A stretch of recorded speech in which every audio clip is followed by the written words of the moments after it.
ان الحمد للہ والصلاۃ والسلام علی رسول اللہ وعلی آلہ واصحابہ وآل بیتہ اجمعین، اما بعد رب اشرح لی صدری ویسر لی امری واحلل عقدۃ من لسانی یفقہوا قولی۔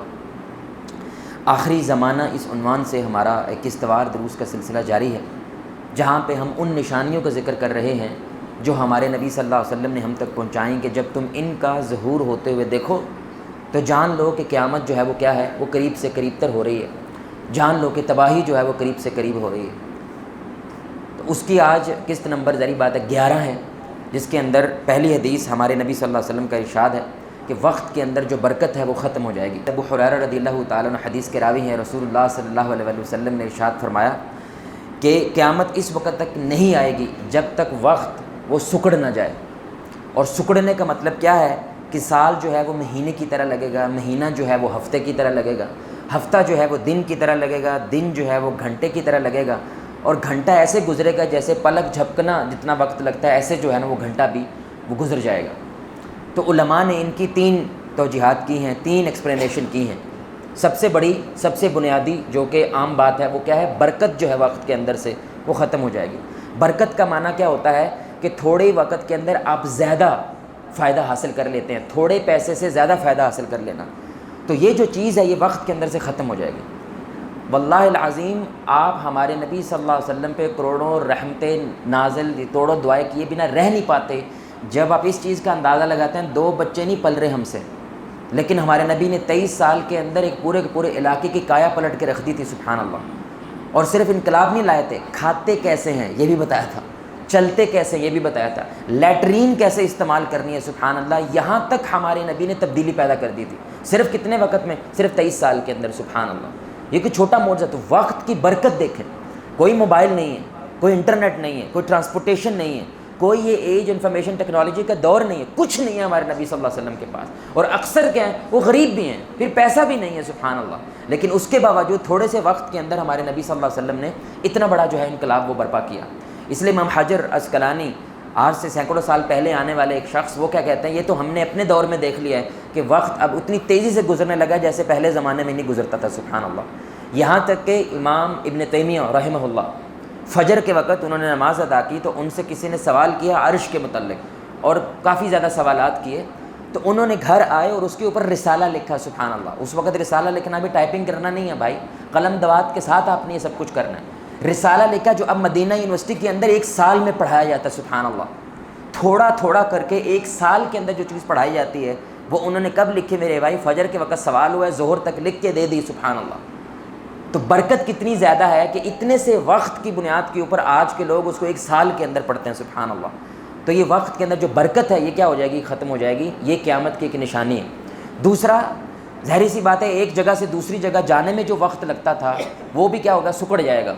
تو آپ دیکھیں پوری دنیا کا چکر، یہ کبھی سوچ بھی نہیں سکتے تھے صحابہ، سبحان اللہ، کہ ایک دن، جو ابھی جنگی طیارہ ہے سب سے تیز ترین امریکہ کے پاس، ایک دن کے اندر آپ پوری دنیا کا چکر لگا سکتے ہیں، سبحان اللہ، ایک دن میں۔ جو کہ لوگ کیا سمجھتے تھے کہ 6 8 مہینے جو ہے نا ہم دنیا کا یہ سفر طے نہیں کر پاتے، لیکن اب وہ کیا ہے، ایک دن کے اندر طے کیا جا سکتا ہے۔ تو علماء کہتے ہیں اس حدیث سے مراد ٹرانسپورٹیشن بھی ہے، یہ ایروپلینز، یہ گاڑیاں، یہ سب کچھ بھی اس حدیث کے ضمن میں آتا ہے، کیونکہ اس کی وجہ سے بھی وقت کیا ہوتا ہے میرے بھائی؟ وہ سکڑ جاتا ہے۔ موبائل بھی اس میں آ جاتا ہے، کیونکہ موبائل کی وجہ سے آپ اتنی دور جو خط بھیجتے تھے جو مہینوں کے اندر پہنچتا تھا، اب آپ لائیو جو ہے ان سے کال کر سکتے ہیں۔ اور تیسری بات، وہ واقعتاً وقت جو ہے نا وہ سکڑے گا، سبحان اللہ، جب دجال آئے گا، کیونکہ دجال جب آئے گا تو اس کے جو پہلے 3 روز ہیں، ہمارے نبی صلی اللہ علیہ وسلم نے فرمایا پہلا دن کیسا ہوگا بھائی؟ جیسے 1 سال ہے، اور دوسرا 1 مہینے کی طرح ہوتی، یعنی ایک ہی دن ہے لیکن سال کی طرح ہے، اور ایک ہی دن ہے وہ مہینے کی طرح، اور ایک ہی دن ہے جو ہفتے کی طرح ہے۔ تو قربان جائیں صحابہ پر، سبحان اللہ، جب انہوں نے یہ سنا تو ان کو پریشانی نمازوں کی لگ گئی، سبحان اللہ، کتنی عجیب بات ہے۔ ان کو مرنے کی فکر نہ رہی، ان کو دجال کی فکر نہ رہی، بلکہ کیا فکر ہوئی کہ یا رسول اللہ صلی اللہ علیہ وسلم، جب ایک دن پورا سال کی طرح تو نمازوں کا کیا بنے گا؟ کیونکہ دن میں نمازیں کتنی ہوتی ہیں بھائی؟ بولے میں دن میں نمازیں کتنی ہوتی ہیں؟ 5، تو اب پورا دن ہی سال جیسا ہے، تو اب نمازوں کا کیا کریں گے؟ تو آپ صلی اللہ علیہ وسلم نے فرمایا تم وقت کا اندازہ لگاؤ گے، جیسے فجر سے ظہر کا ایک خاص اندازہ ہوتا ہے، ظہر سے عصر کا ہوتا ہے، تو اس کے مطابق تم اپنی نمازیں پڑھتے رہو گے، سبحان اللہ۔ آپ کو پتہ ہے اس حدیث کی بنیاد پہ جیسے انٹارکٹکا وغیرہ والے علاقے ہیں، کچھ ایسے لگے 3 مہینے جو ہے وہ دن رہتا ہے، یعنی وہاں پہ سورج رہتا ہے، اور پھر کافی عرصے تک کیا رہتی ہے؟ رات رہتی ہے۔ تو اسی حدیث کی مدد سے انہوں نے فجر گھڑی بنائی، فجر گھڑی، ظہر گھڑی، عصر گھڑی، مغرب گھڑی. تو الارم بجتا ہے تو وہ کیا کرتے ہیں، وہ نماز ادا کرتے ہیں، کیونکہ دن تو بھی ایک ہی چل رہا ہے ان کے مطابق، لیکن وہ کیا کرتے ہیں، نمازوں کو لمبا رکھتے ہیں، کیونکہ وہ صرف اس جگہ کے اوپر وقت اس طرح چل رہا ہے. تو یہ 3 بنیادیں جو علماء کہتے ہیں کہ یہ معنی ہو سکتا ہے اس حدیث کے مطابق کہ وقت جو ہے وہ سکڑ جائے گا. اچھا، بڑا یہاں پہ کمال نکتہ ہے میرے بھائی. اکثر آج لوگوں کو جب کوئی بات بولی جائے کہ آپ بچوں کو وقت نہیں دیتے، آپ کے دیکھو بچے برباد ہو رہے ہیں، آپ بیوی کو ٹائم نہیں دیتے، آپ کی بیوی کی ساتھ زندگی طلاق تک پہنچ گئی ہے، آپ ہر وقت کام پیسے میں، وہ کیا کہتے ہیں کہ جملہ بولتے ہیں، ہمارے پاس کیا نہیں ہے. بولے بھائی ہمارے پاس کیا نہیں ہے. یہ قیامت کی نشانوں میں سے ایک نشانی ہے. یعنی ہمارے نبی صلی اللہ علیہ وسلم کے پاس 9 ازواج ہیں، اور عصر سے مغرب تک ہمارے نبی صلی اللہ علیہ وسلم ہر ایک کے پاس جایا کرتے تھے. سبحان اللہ. اور یہ کون ذات ہے جو امام الانبیاء ہے، جو امام مسجد بھی ہیں، جو خطیب بھی ہیں، جو کمانڈر بھی ہیں، جو امیر المؤمنین بھی ہیں، جن کے پندوں پہ پوری امت کا بوجھ ہے. وقت تو 24 گھنٹے ہی تھا نا بھائی، ٹائم تو اتنا ہی تھا ان کے پاس بھی، اور ٹائم اتنا ہی ہے ہمارے پاس بھی. لیکن چپیڑ کیسے پڑی میرے بھائی آج کی تہذیب کو. یہ موبائل کیوں بنا تھا، یہ واشنگ مشین کیوں بنی تھی، یہ گاڑی کیوں بنی تھی، یہ ساری ٹیکنالوجی کیوں بنائی گئی تھی؟ صرف ایک چیز کے لیے، تاکہ وقت بچ جائے. سبحان اللہ. آپ اندازہ کریں بھائی، میرے گاؤں میں ابھی بھی یقین جانے کچھ خواتین ہیں وہ کنویں پہ جا کے کپڑے دھوتی ہیں، یعنی صبح جاتی ہیں اور عصر ٹائم واپس آتی ہیں. لیکن کیا بنا، ڈرائر والی مشین بن گئی. بھائی کیوں بنائیں گئی تھی؟ اس لیے وقت بچے نا. لیکن کیا عجیب دور ہے میرے بھائی، جس چیز کے لیے اس کو بنایا گیا تھا وہی نہیں رکھا. یعنی اب کھانا پکانے کی ضرورت نہیں ہے، آپ کو فوڈ پانڈا سے کھانا بھی آ جاتا ہے، کچھ نہیں کرنا آپ نے، پھر بھی وقت نہیں ہے. سبحان اللہ. اور یہ کیا ہے، یہ قیامت کی نشانوں میں سے ایک نشانی ہے. اور یہ بڑا کمال لگتا ہے، اگر ایمان والا ہو تو اللہ اس کے وقت میں برکت دیتا ہے، اور اگر جس کا فوکس یہ دنیا داری ہو جاتی ہے اس کے وقت سے برکت اٹھ جاتی ہے. یہ حدیث ہے. ہمارے نبی صلی اللہ علیہ وسلم نے فرمایا کہ جس کا فوکس، جس کا غم وہ آخرت ہو جاتا ہے، اللہ اس کے معاملات کو سمیٹ دیتا ہے. سبحان اللہ. اور جس کا غم یہ دنیا ہو جاتا ہے، اللہ اس کے معاملات کو بخیر دیتا ہے. اس کے کام بھی نہیں مکتے، اس کو وقت ہی نہیں ملتا کہ میں اللہ تعالیٰ کے لیے کچھ کر سکوں، امت کے لیے کچھ سوچ سکوں، معاشرے کے لیے کچھ سوچ سکوں. تو یہ پہلی حدیث ہے، اللہ تعالیٰ ہمیں وقت کی قدر کرنے والا بنائے. اور ایک سروے کے مطابق آپ یہ بات مانیں گے، پاکستانی تو زیادہ مانیں گے، کہ ایک ادارہ ہے، انہوں نے بڑا پیارا سروے کیا، ایکیوٹی ٹریننگ ریسرچ، ایک امریکہ کا ادارہ ہے. تو انہوں نے ایک سروے کیا اور دیکھا کہ 82% لوگ، ان کی زندگی میں ٹائم مینجمنٹ نہیں ہوتا. یعنی وہ وقت کا کوئی نظم نہیں ہوتا، کوئی ٹائم نہیں ہے سونے کا، کوئی ٹائم نہیں ہے جاگنے کا، کوئی ٹائم نہیں کھانے کا، کوئی ٹائم نہیں پینے کا، ہر چیز ناک پہ دیا جلا کے کرتے ہیں. اور صرف 18% لوگ ہیں دنیا کے اندر جو کیا کرتے ہیں میرے بھائی، وقت کی تھوڑی سی کیا کرتے ہیں، قدر کرتے ہیں. تو پاکستان کے اندر تو لطیفے بنے ہوئے ہیں. وہ کوئی شخص کھڑا تھا ریلوے اسٹیشن کے اوپر، 11 بجے کی گاڑی تھی اور ایگزیکٹ 11 بجے گاڑی آئی. تو وہ باہر سے آیا ہوا تھا، تو بڑا خوش ہوا، یار الحمدللہ ہمارا ملک ترقی کر رہا ہے، اور 11 بجے ایگزیکٹ گاڑی پہنچی ہے. تو ساتھ والا کہنا لگتا 12 آئے ہو، کہنا ہاں بھائی لیکن تعریف تو کرو نا، 11 بجے انہوں نے کہا کل والی ہے جو کل آنی تھی نا 11 بجے وہ آئی ہے ابھی 11 جو آج 11 والی ہے نا وہ ابھی نہیں آئی ہے، وہ پتہ نہیں کب آئے گی. سبحان اللہ. تو آپ دیکھیں کہ یہ حدیث ہمیں بتا رہی ہے کہ وقت کی قدر کریں نا، کیونکہ وقت سکڑ جائے گا، تیزی سے گزرے گا. سبحان اللہ. دیکھیں ایک دفعہ کا سبحان اللہ کہنا میرے بھائی، ہمارے نبی صلی اللہ علیہ وسلم نے ام ہانی رضی اللہ تعالیٰ عنہ سے فرمایا، سبحان اللہ، الحمدللہ، لا الہ الا اللہ، اللہ اکبر. 100 اونٹ اللہ کی راہ میں قربان کرنے کا میرے بھائی جو تمہیں اجر ملے گا وہ صرف اس سے اجر مل جائے گا. سبحان اللہ. لیکن لوگوں کے پاس وقت نہیں ہے. کتنی عجیب سی بات ہے. یعنی اللہ تعالیٰ نے رحمت والا معاملہ بھی کیا کہ جب وقت سکڑ گیا نا تو جنت بھی میں نے آسان کر دی ہے، کہ تھوڑی سی نیکی سے بہت بڑا کیا ملتا ہے. لیکن لوگوں کے پاس پھر بھی وقت نہیں ہے. اور یہ کیا ہے، یہ قیامت کی نشانی. دوسری حدیث ہمارے نبی صلی اللہ علیہ وسلم نے فرمایا، یہ جو مارکیٹس ہیں میرے بھائی، جو بازار ہیں، یہ بہت زیادہ تنگ ہو جائیں گے، قریب آ جائیں گے ایک دوسرے کے. سبحان اللہ. اور جھوٹ جو ہے وہ عام ہو جائے گا. کتنی عجیب بات ہے، 2 چیزوں کو اکٹھا بیان کیا ہے، بازار اور بولو میں بازار اور جھوٹ. حضرت ابو ہریرہ رضی اللہ تعالیٰ عنہ حدیث کے راوی، رسول اللہ صلی اللہ علیہ وسلم نے فرمایا قیامت اس وقت تک قائم نہیں ہوگی جب تک فتنے ظاہر نہ ہوں. تو ایک فتنہ ہمارے نبی نے بنایا کہ جھوٹ جو ہے وہ بہت عام ہو جائے گا، اور مارکیٹس جو ہیں، بازار جو ہیں، وہ ایک دوسرے کیا ہوں گے، بولے بھائی ایک دوسرے قریب آ جائیں گے. تو علماء نے اس کی بھی کیا ہوئی 3 توجیحات بیان کی ہمارے حالات کو دیکھتے ہوئے، ہماری دنیا کو دیکھتے ہوئے. سب سے پہلا دیکھیں، جو ہمارے نبی صلی اللہ علیہ وسلم کے دور میں پورے سال کے اندر صرف 2 بار وہ کیا کرتے تھے میرے بھائی، قافلہ لے کے جاتے تھے کاروبار کے لیے. ایک دفعہ سیریا میں جاتے تھے، شام میں، اور ایک دفعہ جاتے تھے یمن میں. پورے سال کا سامان اسی قافلے پہ ہوتا تھا، سب گھر والوں کا. تو دو ہی دفعہ یعنی پورے سال میں. تو مارکیٹ کیا ہے میرے بھائی؟ اتنی چھوٹی ہے. تو بڑی مارکیٹ ایک کہاں پہ جا کے شام میں اور دوسری کہاں پہ جا کے وہ یمن کے اندر, دو ہی بڑی مارکیٹس ہیں. تو اس زمانے کے اندر مارکیٹس جو ہوتی تھی وہ کیا ہوتی تھی میرے بھائی؟ ایک شہر میں ایک ہی بڑی والی مارکیٹ ہے, پھر دوسرے شہر میں جا کے دوسری ہے, پھر تیسرے شہر میں جا کے تیسری مارکیٹ ہے. لیکن اللہ کے نبی فرما رہا ہے قیامت سے پہلے کیا ہوگا, یہ مارکیٹس ایک دوسرے کیا ہو جائیں گی؟ بہت زیادہ قریب ہو جائیں گی. تو آپ دیکھ لیں یہاں پہ اردو بازار ہے, اردو بازار کے ساتھ ہی لوہاری ہے, اور یہ ایشیا کی one of the biggest market ہے. سبحان اللہ, ایشیا میں ٹاپ پہ آتے ہیں یہ دو مارکیٹ, اور آمنے سامنے ہیں, اتنی قریب ہیں. سبحان اللہ, یعنی صحابہ یہ امیجن بھی نہیں کر سکتے تھے کبھی ایسا بھی ہو سکتا ہے. پھر آپ اسے تھوڑا سا پیچھے تو دوسری مارکیٹ شروع, بڑی والی مارکیٹ, یعنی چھوٹی نہیں, جہاں پہ پورے ملک میں مال جاتا ہے. نیلا گنبد دیکھنے وہ بھی ان کے قریب ہے. تو یہ 4-5 مارکیٹس کے ہیں بہت زیادہ قریب ہیں. تو ہمارے نبی صلی اللہ علیہ وسلم کی اس حدیث کا مفہوم کیا ہے کہ ایک مارکیٹ سے دوسری مارکیٹ جانا وہ کیا ہو جائے گا؟ پیس آف کیک ہے. آٹے میں جیسے نمک ہے نا, آٹے میں جیسے بال نکالنا, اتنا آسان ہو جائے گا ایک مارکیٹ سے دوسری مارکیٹ جانا. دوسرا, جو قیمتوں کا اتار چڑھاؤ ہوتا ہے میرے بھائی, تو پہلے بہت مشکل فیصلے کرنے پڑتے تھے. یعنی پورے سال میں 1-2 دفعہ فیصلہ کرنا پڑتا تھا. کس کا؟ کہ بھائی ہم نے کاروبار کس میں انویسٹ پیدا کرنا ہے, کس میں نہیں کرنا ہے, کون سا مال خریدنا ہے, کون سا مال نہیں خریدنا ہے. لیکن یہ اتار چڑھاؤ قیامت سے پہلے کیا ہو جائے گا؟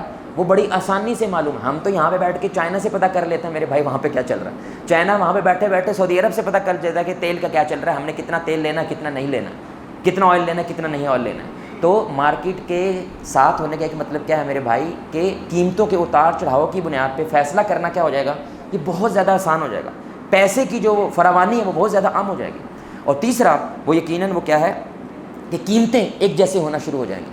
یہ بڑی اہم بات ہے. یعنی اب دیکھیں پورے ملک کے اندر آٹے کی قیمت ایک ہی ہوتی ہے, پورے ملک کے اندر چینی کی قیمت ایک ہی ہوتی ہے, KFC کا برگر ایک ہی جیسا ہے, باٹا کا جوتا ایک ہی جیسے ملتا ہے, سروس کی جوتی ایک ہی جیسے ملتی ہے. پورے ملک سے کہیں سے بھی لے لیں تو قیمت تقریباً کیا ہوتی ہے؟ لگ بھگ سیم ہوتی ہے. وجہ مارکیٹ کے کلوز ہونے کی وجہ سے, آپس میں روابط ہو جانے کی وجہ سے قیمتیں لوگ کیا کرتے ہیں؟ ایک دوسرے کی پیروی کرتے ہیں, کیونکہ اب وہ قیمتیں چینج نہیں کر سکتے. تو پہلے کیا ہوتا تھا؟ ظاہر بات ہے ایک کی دوسری قیمت زمین آسمان کا فرق ہوتا تھا. تو جھوٹ جو ہے عام ہو جانا, بڑا میں نے انٹرسٹنگ کوئی اسٹیٹسٹکس دیکھ رہا تھا انٹرنیٹ پہ جھوٹ کے متعلق. تو ایک جو عام شخص ہے دنیا کے اندر وہ روزانہ کم از کم 4 مرتبہ جھوٹ بولتا ہے. سبحان اللہ. ایک جو عام شخص ہے وہ روزانہ یا تو وہ جان بوجھ کے بولتا ہے یا بولا جاتا ہے. مثال کے طور پر وہ کسی کو اوائڈ کرنا چاہتا ہے, اس سے بات نہیں کرنا چاہتا. اب اگر وہ سیدھا سیدھا بول دے گا تو ظاہر بات ہے برا لگے گا اس کو, تو وہ جھوٹ بول دیتا ہے. سمجھ رہے ہیں کہ مجھے کوئی کام ہے, حالانکہ کام نہیں ہوتا. تو 4 مرتبہ روزانہ کم از کم ایک ایوریج انسان سبحان اللہ جھوٹ بول رہا ہے. اور 86% جو نوجوان جھوٹ بولتا ہے وہ زیادہ تر کہاں پہ بولتا ہے؟ ماں باپ کے ساتھ. سبحان اللہ. سب سے بڑے وکٹم جو ہیں جھوٹ کے وہ کون ہوتے ہیں؟ وہ ماں باپ ہوتے ہیں. سب سے زیادہ نوجوان جو جھوٹ بولتا ہے وہ ماں باپ کے ساتھ بولتا ہے.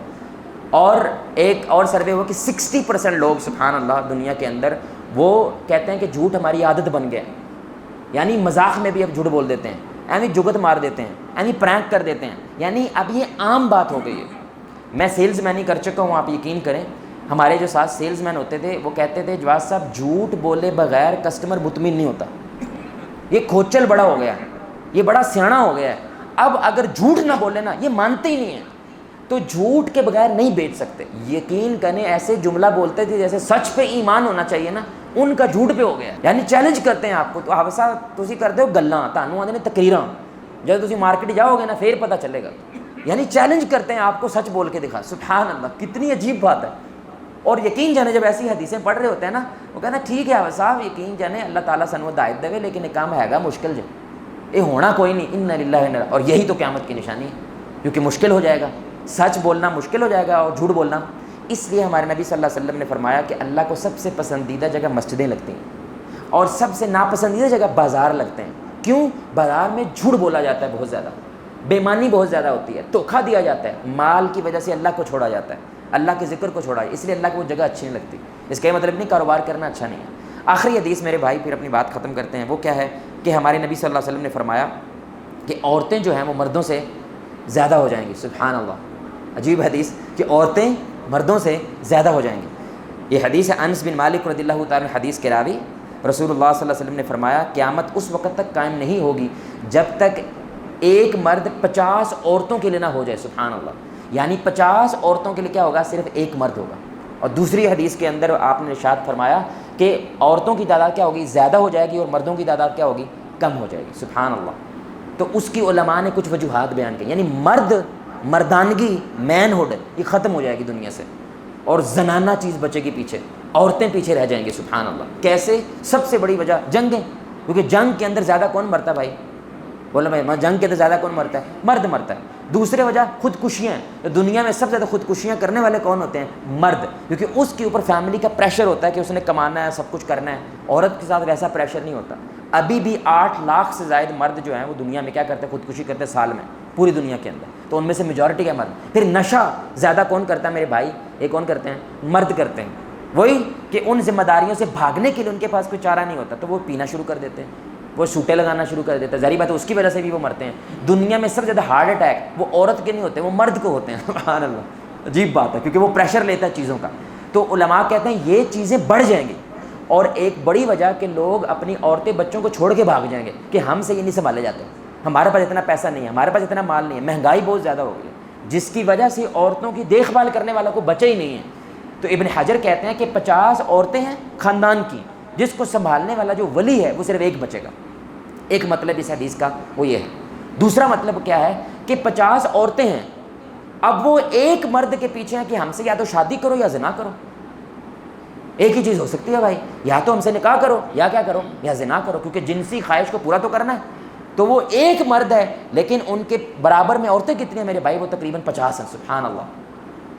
اور تیسرا اور آخری چیز، یہ بڑا شاذ رائے ہے، بڑی کم رائے ہے، لیکن بہرحال انٹرنیٹ کے اوپر موجود ہے، اس لیے میں آپ سے وجہ بتا رہا ہوں. وہ کیا ہے کہ جنگیں زیادہ ہوں گی، تو جنگوں کی وجہ سے خواتین جو پرزنرز آف وار ہوتے ہیں، جو جنگی قیدی ہوتے ہیں، وہ بہت زیادہ آنا شروع ہو جائیں گے، کیونکہ مرد کم ہیں، عورتیں زیادہ ہیں. تو ان عورتوں کے لیے کیا ہے؟ ایک مرد ہوگا. سبحان اللہ. واللہ عالم، اللہ بہتر جانتا ہے کہ اس حدیث کا ایگزیکٹ مطلب وہ دنیا میں کیسا نکلے گا، یہ اللہ بہتر جانتا ہے. لیکن علماء ایک رائے یہ بھی بیان کرتے ہیں کہ جب لوگ یہ کہتے ہیں کہ 4 شادیاں کیوں کرنی ہیں، تو اس کی ایک وجہ وہ یہ والی حدیث بھی بیان کرتے ہیں. سبحان اللہ. کہ صرف یورپ کے اندر بھی، میں اسٹیٹسٹک دیکھ رہا ہوں 2025 کی یہ رپورٹ ہے، 1 کروڑ، چھوڑی نہیں بھائی، 1 کروڑ خواتین یورپ کے اندر زیادہ ہیں مردوں سے. یعنی 30 کروڑ کی تقریباً آبادی ہے، اس میں 1 کروڑ خواتین زیادہ ہیں، اور مرد کیا ہیں میرے بھائی؟ 1 کروڑ. ظاہری بات ہے اس سے کم ہیں. تو اب ساروں کی شادی ہو جائے تو 1 کروڑ خواتین کیا کریں گے بھائی؟ کوئی ان کا حل نہیں ہے، الا کہ لوگ 4 شادیاں کرنا شروع کر دیں. سمجھ رہے ہیں؟ اسی طرح USA کے اندر ایک ظاہری بات ہے رپورٹ ہے کہ ادھر 2% خواتین کیا ہیں کم از کم، وہ زیادہ ہیں، اور مرد کیا ہیں کم ہیں. اور باقاعدہ یہ آرٹیکلز لکھے جا رہے ہیں، اس پہ ریسرچ ہے، کیونکہ ابھی سائنٹسٹ سے کر رہی ہے. یہ جو مادہ ہوتا ہے انسان کے اندر کروموسوم کا، جس کی وجہ سے مرد بھی پیدا ہوتا ہے، عورت بھی پیدا ہوتی ہے، عجیب بات ہے، دنیا کے اندر سے مرد والا کروموسوم ختم ہو رہا ہے اور عورت والا کروموسوم زیادہ ہو رہا ہے. یعنی عورتیں زیادہ ہونے والی ہیں آنے والے وقت کے اندر، اور مرد وہ کم ہونے والا ہے. ایسا کیوں ہو رہا ہے؟ اس پہ ریسرچ ہو رہی ہے بھئی ایسا کیوں ہو رہا ہے. لیکن اوور آل دنیا کے اندر خواتین کی تعداد کیا ہے؟ وہ بڑھ رہی ہے، اور مردوں کی تعداد کیا ہے؟ وہ کم ہو رہی ہے. سبحان اللہ. اور اس کا ایک مطلب کیا ہے؟ لیڈرشپ کا کیا جنازہ نکلے گا میرے بھائی، کیونکہ مرد لیڈر ہوتے ہیں، مرد سپورٹر ہوتے ہیں، مرد مینٹینر ہوتے ہیں، مرد ولی ہوتے ہیں، مرد نگران ہوتے ہیں. یہ سب کچھ کیا ہوگا؟ ملیہ میٹ ہو جائے گا سارا نظام. تو ظاہری بات ہے تباہی وہ لازم ہے. اللہ تعالیٰ سے دعا ہے کہ اللہ میں نے احادیث کی بنیاد پہ، اسلام پہ اور رسول اللہ کی ذات پہ اپنے ایمان کو بڑھانے کی توفیق عطا فرمائے، اور ان احادیث کے مطابق اپنے زندگی میں احتیاطی تدابیر اختیار کرنے کی توفیق عطا فرمائے. اللہ آپ کو، مجھے، ہم سب کو محمد الرسول اللہ صلی اللہ علیہ وآلہ وسلم کی ذات کے ساتھ جنت الفردوس میں اس انداز سے اکٹھا کرے، ہم سب مل کے اللہ کے چہرے کو آسمان میں دیکھیں 14ویں رات کا چاند. سبحانک اللہم وبحمدک اشہد ان لا الہ الا انت استغفرک واتوب الیک.